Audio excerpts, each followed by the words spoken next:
Hi, I'm Dr. Roy Jensen, Director of the University of Kansas Cancer Center, and I'm here to thank everyone for supporting the KU Cancer Center on One Day, One KU.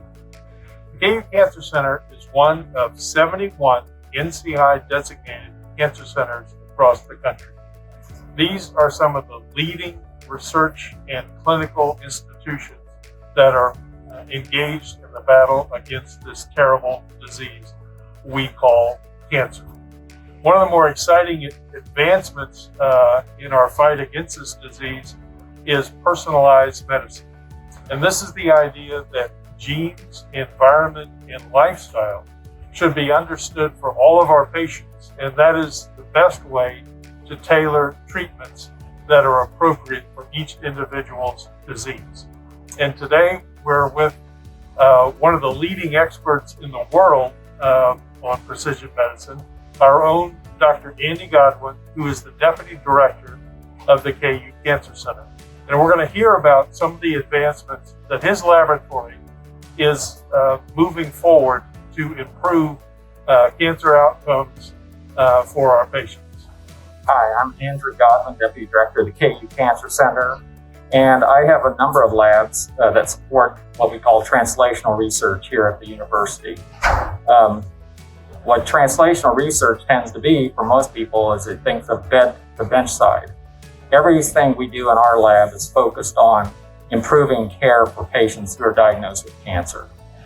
From our research to our clinical labs, we're involved in identifying the causes of cancer in order to better improve the treatments and outcomes.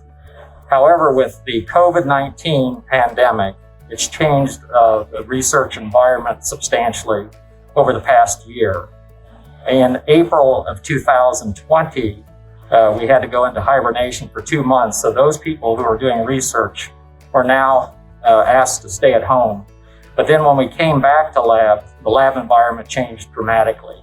We no longer could work together in close teams. We had to work in shifts, and that continually goes on today. So hopefully, as 2021 advances, we'll be able to get back to a lab environment where people are all here at the same time, working and collaborating with each other. A major aspect of translational research is being able to provide human specimens for researchers to study. This is one of our labs as part of the Biospecimen Repository 4 facilities that processes bodily fluids. Currently, we have over 55,000 participants within our repository that support cancer research. The primary focus of our clinical lab is to take care of patients through evaluating their tumors.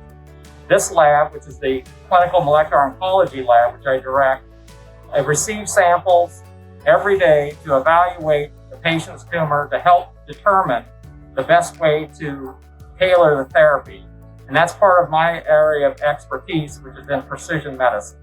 So I'm Ashley Tetlow. I'm a PhD student in Dr. Andrew Godwin's laboratory here at the University of Kansas Medical Center. And I'm Dr. Glenn Samuel. I'm one of the pediatric hematologists at College of Children's Mercy, and I'm a physician scientist within the Godwin lab. And we study exosomes, which are extracellular vesicles that all of your body's cells produce. And they can be harnessed for diagnosis, treatment, and monitoring of disease. And hopefully, my project deals with doing extracellular vesicle research on ovarian cancer, hopefully to early detect ovarian cancer and have better treatment outcomes. And our research focuses on extracellular vesicles and pediatric bone cancers, which are Ewing sarcoma and osteosarcoma, as well as some other tumors such as rhabdomyosarcoma. So here in the Godwin lab, our extracellular vesicle research transcends the timeline of age. So we start at pediatrics as well as adults. We both do cancer as well as non-cancerous diseases here in the lab. As you can see, one of the things we have to do in here is create directionality within the lab in order to follow social distancing recommendations due to the COVID-19 pandemic. My name is Mitch Braun.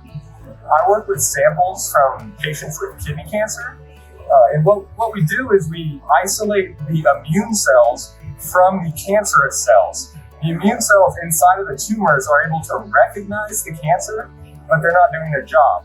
So what we do right here is we manipulate and expand those immune cells. And then we've shown that after expansion, they regain the ability to react to and kill the cancer cells. So the idea is we could take a patient with metastatic disease or tumors throughout their entire body. We could remove one tumor, expand the immune cells, give them back, and potentially cure all of the tumors.